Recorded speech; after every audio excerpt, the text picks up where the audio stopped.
ఎవరిది డ్రామా ఇది? ఆ కెన్స్టార్ జోలికి ఎందుకు వెళ్ళరు? ఇవాళ ఇది ఇంకా ఈ స్టెల్లా అనేది నేను ఎవరినో నాకు కాకినాడకు సంబంధించినటువంటి మీ 2 పేపర్లు 10 ఛానల్స్ ఉన్నాయి కదా, దాంట్లో 2-3 ఛానల్స్ విలేకరులతో మాట్లాడాను. ఈ 2 పేపర్లో ఒక పేపర్ ఆయనతో మాట్లాడాను. ఏంటి బాబు ఏం జరుగుతుంది షూటింగ్ అసలు ఏంటి ఇదంతా అని చెప్పాను. సాక్షితో మాట్లాడాల, సాక్షి విలేకరుతో మాట్లాడాల. మీ 2 పేపర్లు 10 ఛానల్స్ లో ఓ 3 మాట్లాడాను. మాట్లాడితే వాళ్ళు చెప్పేది ఏంటంటే, సార్ ఇదంతా పెద్ద డ్రామా ఇది.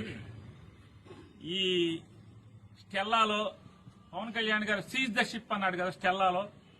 ఆ స్టెల్లాలో దగ్గర 36 మంది ఎక్స్పోర్టర్స్ కలిసి 35,000 టన్నులు ఎక్స్పోర్ట్ చేయడానికి దాన్ని తెచ్చుకున్నారు.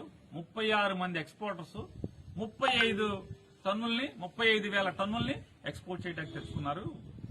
మనిషికి 1000 టన్నులు రమారమ్మి 1000, 1500, 500 టన్నులు ఒక్కొక్కడికి ఒక మాక్సిమం 400-500 టన్నుల నుంచి ఉన్నారు ఒక్కొక్కళ్ళు. ఇప్పటికొక 3,000 టన్నులు లోడ్ అయింది.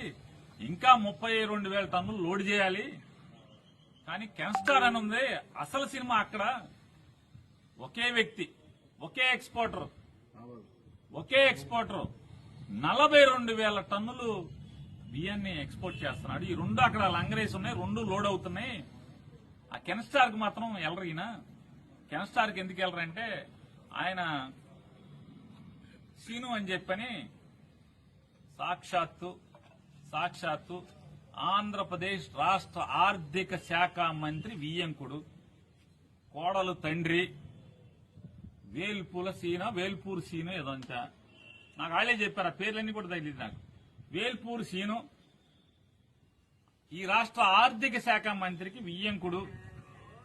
అతను ఒక్కడే 42,000 టన్నులు ఒకే షిప్ మొత్తం ఇది 35,000, 36 మంది 35,000 టన్నులు 36 మంది లోడ్ చేసి బయటకు ఎక్స్పోర్ట్ చేస్తున్నారు.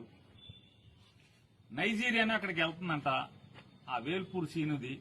ఆ వేల్పూర్ సీను ఒక్కడే 42,000 టన్నులు ఎక్స్పోర్ట్ చేస్తున్నాడు. ఏ దాంట్లో ఉండవా? దాంట్లో లేవా అంటున్నా.